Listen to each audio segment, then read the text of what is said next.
Hello good morning बच्चों, आप सभी लोगों का मेरे चैनल नर्सिंग ज्ञान में बहुत बहुत स्वागत है दोस्तों। तो आज हम लोग बेसिकली बात करने वाले हैं कि आप लोगों का जो यूपी बीएससी नर्सिंग या यूपी सी नेट जिसको आप लोग बोलते हैं, उसका एग्ज़ाम डेट कब आएगा और या आ चुका है या फिर कब तक आ सकता है, इस बारे में हम लोग बात करेंगे। ठीक है बच्चों, तो आप लोग लास्ट तक मेरे इस वीडियो में बने रहिएगा और मैं बहुत ही आप लोगों को फैक्चुअल नॉलेज दूंगा, तो आप लोग ज़्यादा किसी और चैनल के बहकावे में आने की ज़रूरत नहीं है। तो आप लोग लास्ट तक इस वीडियो को देखते रहिएगा। तो देखिए, पहले हम लोग ABPMU, आप लोग गूगल पे जब भी डालेंगे ABPMU तो आप लोग को फर्स्ट साइट जो abpmu.edu.in पे education.in पे जब आप लोग क्लिक करेंगे नॉर्मली, तो यहाँ पे ये साइट खुल जाएगी। ठीक है, जो ओरिजिनल साइट है अटल बिहारी वाजपेयी मेडिकल यूनिवर्सिटी की। फिर उस पर आप लोग जब जाएंगे, नीचे स्लाइड करते हुए जाएंगे, तो देखिए एक आप लोगों को ये ऑप्शन देख रहा होगा, examination scheme and fees detail की। ठीक है बच्चों, तो चलिए आप जब इस पर क्लिक कर देंगे, आप लोग नॉर्मली इस पर जब आप लोग क्लिक करने के बाद देखिए अब ये ओपन हो जाएगा। तो फिर ये ऊपर आएगा notification combined nursing and paramedical entrance examination, जो आप लोगों का पुराना नोटिफिकेशन है। ये अभी तक कोई नया नोटिफिकेशन नहीं आया है, मतलब कि ये पुराना नोटिफिकेशन है। तो जब आप लोग मैंने पहले से डाउनलोड कर रखा है, तो देखिए जब आप लोग इस पर क्लिक करेंगे तो ये आप लोगों का आ जाएगा 9/6/2024 को आप लोगों का BSc नर्सिंग एंट्रेंस का एग्ज़ामिनेशन ये होने वाला है। ठीक है, और जो पैरामेडिकल एंट्रेंस एग्ज़ामिनेशन है वो 23 तारीख जून में होगा। ठीक है, ये टेंटेटिव डेट है, ये कोई फिक्स डेट नहीं है बच्चों। इसके आगे भी आप लोगों का एग्ज़ाम डेट बढ़ सकता है। अब हम लोग बात करते हैं कि फॉर्म कब आएगा आपका। ठीक है, तो आप लोगों का फॉर्म कब आएगा, तो चलिए देखते हैं। तो देखिए फॉर्म जो है आप लोगों का पिछली बार 2023 में, ठीक है बच्चों, 2023 में जो आप लोगों का फॉर्म आया था वो 15 से 16 अप्रैल तक आप लोगों का फॉर्म आ गया था। ठीक है, यूपी बीएससी नर्सिंग का। लेकिन आप लोगों को मैं एक बात बता दूं कि ABPMU जो है, इसकी काफ़ी टाइम टेकन प्रोसेस होती है। इसकी कोई भी काम करने की जो कार्यशैली है इसकी बहुत ही ज़्यादा टाइम लेता है। ये या तो फिर आपका काउंसलिंग हो या फिर फॉर्म हो, फॉर्म भरने का, या फिर फॉर्म भरने के बाद का फिर जो भी प्रोसेस होता है, बहुत ही टाइम लेता है ABPMU। ठीक है, तो अब देखिए इस बारी का जो बात कर लेते हैं हम लोग। तो इस बारी का जो बच्चों आपका सीन है, देखिए अप्रैल में आपका फॉर्म नहीं आने वाला है, क्योंकि देखिए अभी आप लोगों को विधानसभा के चुनाव चल रहे हैं। ठीक, तो आप लोगों के विधानसभा बोल रहा हूँ, सॉरी, लोकसभा के जो आप लोगों के चुनाव चल रहे हैं, उसकी वजह से इस बारी अभी अप्रैल में तो आपका फॉर्म नहीं आ पाएगा। तो ये फॉर्म आप लोग मान के चलिए कि अगर अप्रैल में भी आता है तो अप्रैल के आप लोगों को लास्ट वीक में आ सकता है। लास्ट वीक यानी कि ये मान के चलिए 25 से 30 अप्रैल तक फॉर्म आ सकता है। या अगर अप्रैल में, वैसे कम चांसेस हैं बहुत, तो मेजरली आप लोग ये मान के चलो कि आप लोगों का मई के फर्स्ट वीक में आ सकता है। ठीक है, मई के फर्स्ट वीक में आ सकता है।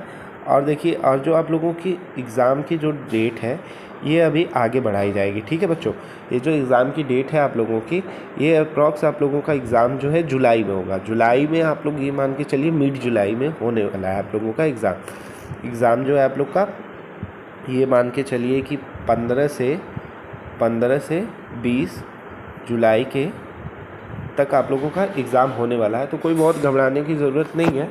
ये मान के चलो कि आप लोगों का सारा काउंसलिंग का प्रोसेस और बाकी सब कुछ लेके अक्टूबर तक तो पहुंच जाएगा। अक्टूबर नवंबर तक आप लोगों का चला जाएगा। ठीक है, ये जो इलेक्शन हो रहा है इसकी वजह से आप लोगों के थोड़ा डिले हो रहा है आप लोगों का फॉर्म, और थोड़ा क्या मतलब ज़्यादा ही डिले होने पड़ेगा, क्योंकि आप लोगों के 4 जून तक तो काउंटिंग होगी आप लोग की इलेक्शन की वजह से, तो ये काफ़ी देर तक डिले हो सकता है। ठीक है, तो अब आगे हम लोग बात कर लेते हैं कि आप लोग तब तक तैयारी करते रहिए और ज़्यादा घबराने की ज़रूरत नहीं है। आप लोगों तैयारी के लिए नॉर्मली आप लोग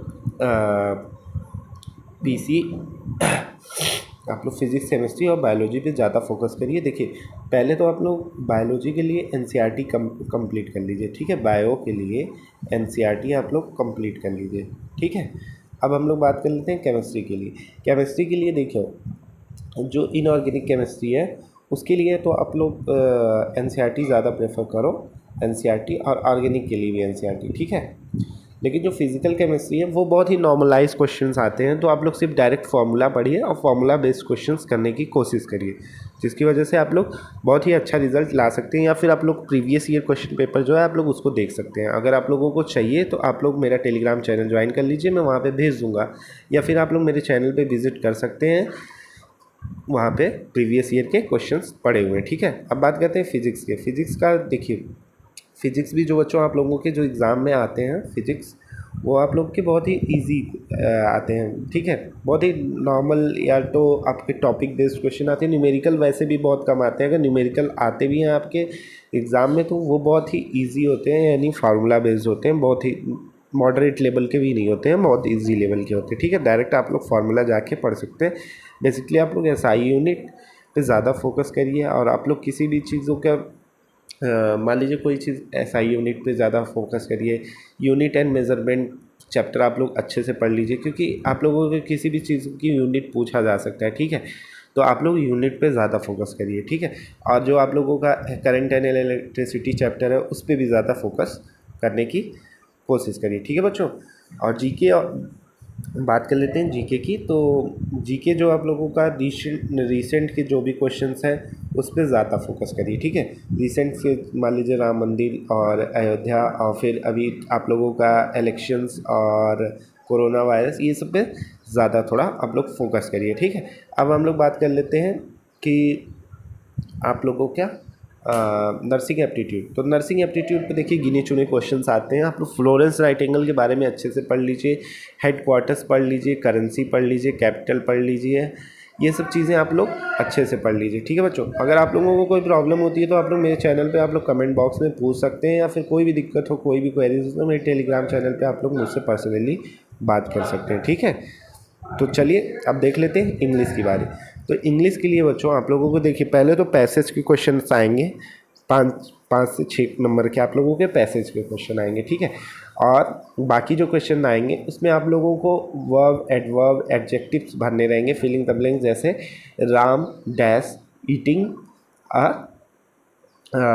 अ मैगी। ठीक है, तो उसमें डैश में आप लोगों को भरना रहेगा कि यहाँ पे कौन सा इज़, एम, आर, 4 ऑप्शन दे दिए मान लीजिए आप लोगों को, तो उसमें कौन से ऑप्शंस आप लोगों को भरने हैं वो इस बारे में आप लोगों को पूछा जाता है, ऐसे क्वेश्चन। ठीक है, और आप लोगों को एंटोनियम्स और सिनोनियम्स, ये सारी चीज़ें आप लोगों को पढ़नी पड़ेगी अच्छे से। ठीक है बच्चों, तो चलिए इस वीडियो को यहीं ख़त्म करते हैं, और बाकी आप लोग पढ़ते रहिए। अगर आप लोगों को कोई डाउट रहे तो आप लोग मेरे चैनल को ज्वाइन कर लीजिए, और मैं डेली के डेली अब क्वेश्चंस करवाना स्टार्ट करूँगा। थोड़ा बिजी था इस वजह से क्वेश्चंस नहीं करवा पा रहा था। ठीक है बच्चों, चलिए मिलते हैं नेक्स्ट वीडियो में। Till then bye bye.